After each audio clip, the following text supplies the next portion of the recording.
Bien, pues en relación con las preguntas que estaban antes de la pausa, está pues el cierre de establecimientos comerciales pequeños y está también lo que tiene que ver con la compra a los productores avícolas. En el primer caso, yo sé que el gobierno no quiere dar la sensación de apertura porque sería un acto de irresponsabilidad y eso pudiera provocar un retroceso. Y la OPS también ha advertido sobre el hecho de que no puede haber una reapertura de golpe, porque eso puede tener efectos contraproducentes. Entonces, ahí hay un cierto celo. Sin embargo, yo creo que el gobierno tiene que ir preparando un protocolo de apertura de pequeños negocios con aislamiento físico y con la protección necesaria para que esos negocios puedan operar. Hay que ir habilitando un protocolo para eso, porque me temo que pudiéramos llegar a un punto en el que la apertura se va a hacer irresistible para la gente que no quiere ver caer sus negocios. Yo sé que a mucha gente se le está auxiliando, pero el que depende, el que tiene pequeños negocios, se le puede estar auxiliando en la comida, se le puede estar auxiliando en cualquier otra cosa, porque tiene también compromisos y tiene un negocio que quiere mantener y que está obligado a mantener. Entonces yo creo que después del 30, sobre todo, el gobierno tiene que empezar a permitir una apertura controlada de los establecimientos comerciales que pudieran operar sin poner en riesgo la cuarentena. Ellos todavía no han cedido a esa parte porque entienden que eso pudiera crear un cierto relajamiento, pero esa es una realidad que yo creo que vamos a tener que abordarla. Por lo otro, ciertamente estamos hablando de que el sector avícola estaba en una situación de pérdida. Hay que recordar que el mercado turístico ha desaparecido. Hay que recordar que también el tema del abastecimiento aceití está sumamente limitado. Entonces aquí hay una sobreproducción de pollo. La decisión del gobierno de comprar en gran medida esa producción y de usarla en los planes de reparto, sobre todo a las personas más necesitadas, a mí me parece correcta, porque por una parte se mitiga la necesidad de mucha gente que necesita de esa proteína y por la otra parte se auxilia a los productores para que esto no represente para ellos una catástrofe económica. ¿Cree usted que habrá condiciones para celebrar elecciones el próximo 5 de julio en la República Dominicana? Bueno, eso es difícil, pero puede ser también más difícil lo que venga sin la celebración de las elecciones. Entonces, el tema electoral para mí, el inconveniente que le veo hasta ahora, reside en la inconstitucionalidad de la convocatoria que ha hecho la Junta Central Electoral. Que si la Junta no trata de buscar un consenso, de ir al Tribunal Constitucional o de ir al Congreso, esa convocatoria per se, solamente sustentada por la Junta, sin que todavía los partidos la hayan asumido como tal, pues es muy endeble.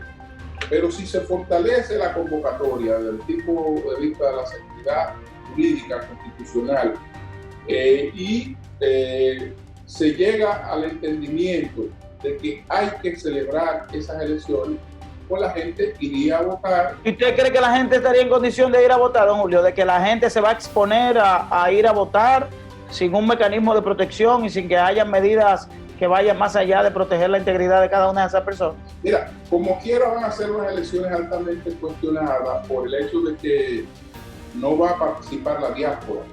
Es muy importante en un proceso como este, pero por la situación, por ejemplo, en Estados Unidos y en España, nosotros que no tenemos votos por correo ni votos electrónicos, sino que nuestro voto es presencial, pues evidentemente que difícilmente pueda participar la diáspora en ese proceso. Ya ese va a ser un elemento de cuestionamiento. Pero está todo lo que significa la posibilidad de llegar al 16 de agosto sin que se hayan celebrado esas elecciones, y eso también es perturbador. Es decir, nosotros necesitamos realmente que el liderazgo político se reúna con madurez y llegue a los acuerdos correspondientes para hacer entre todos lo que haya que hacer, pero hacerlo desde el punto de vista de que no quede un vacío constitucional, porque eso pudiera ser un elemento de cuestionamiento. Pudiera que alguien participara en las elecciones y si los resultados no le fueran favorables, después alegar a la propia inconstitucionalidad de las elecciones en las que participó y a partir de ahí generar una crisis, y eso no sería bueno. ¿Qué tanto cambia el panorama político electoral, la pandemia, la situación sanitaria y económica del país? ¿Qué tanto puede cambiar el estado de cosas que había anteriormente si las encuestas daban con ventaja al candidato del PRM, Luis Abinader, y en caso de que las elecciones se desarrollaran en mayo? ¿Qué tanto ha cambiado este panorama a partir de la pandemia y de las acciones que se han estado ejecutando de un lado o de otro? Bueno, unas cosas son las encuestas y otras cosas la encuesta. Y aquí hubo una encuesta el 15 de marzo que se expresó en votos y hubo una lectura de esos acontecimientos. En principio, esa lectura parece haber favorecido ampliamente al PRM. Sin embargo, cuando vemos la votación de esa encuesta real por bloques partidarios, vemos que en ese proceso, que era un proceso que terminó siendo muy perjudicial para el PLD, el partido de gobierno, realmente lo que se produjo fue un empate estadístico en la votación entre el bloque del PLD, incluso el bloque del PLD encabezándola ligeramente frente a Luis Abinader.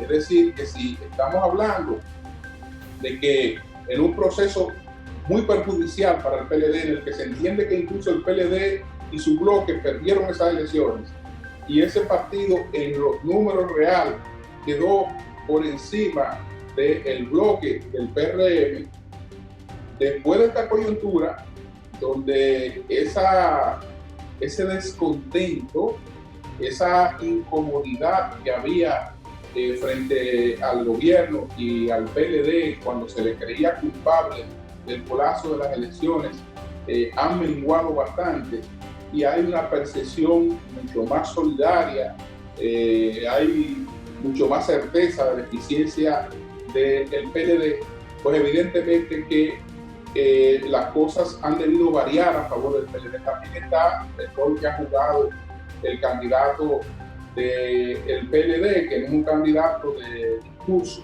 pero es un hombre de acción. A la hora de la hora, no se le apretó el pecho para estar desde el mismo día de la tragedia en la calle procurando y dando soluciones y sacrificando parte de su patrimonio en esas soluciones. Entonces yo creo que son puntos que desde luego resultan favorables para el Partido de la Liberación Dominicana en esta coyuntura.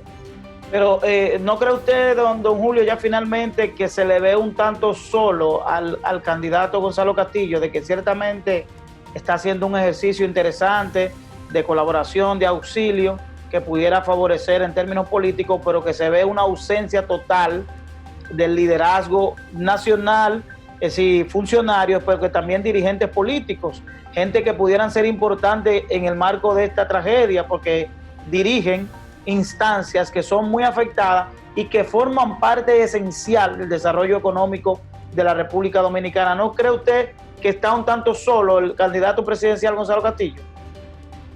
Bueno, pero al mismo tiempo eso le da la oportunidad de su proyección, de ser él realmente el punto de atracción, el hombre que resuelve.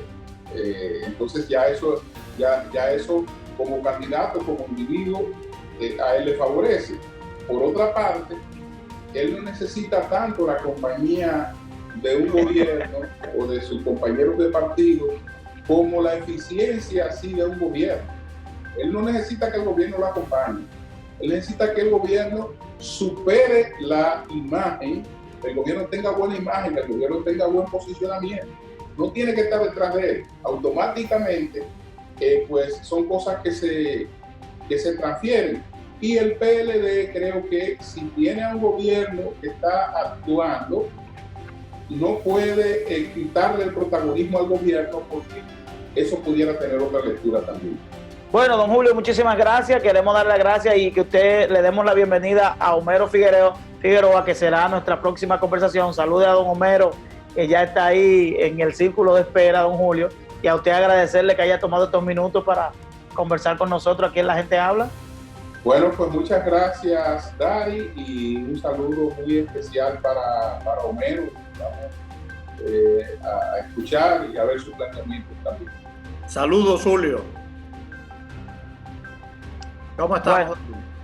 Bueno, a usted gracias y a la audiencia que se mantenga ahí atento. Vamos a una pausa y en breve retornamos con nuestra conversación, nuestra segunda conversación con Homero Figueroa. Seguimos analizando el discurso del presidente Danilo Medina de cara a la crisis y todo lo que ha estado haciendo el gobierno a través de la Comisión Especial. Sigan con el contenido de La Gente Habla.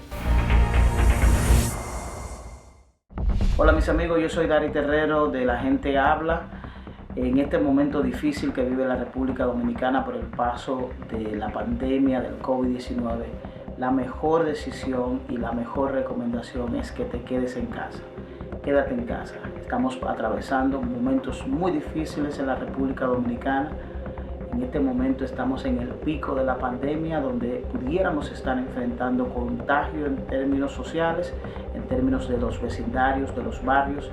Y la mejor recomendación es que te quedes en casa. Por el bien tuyo, de los tuyos y del país, quédate en casa. Continúa con el contenido de La Gente Habla con Dari Terrero.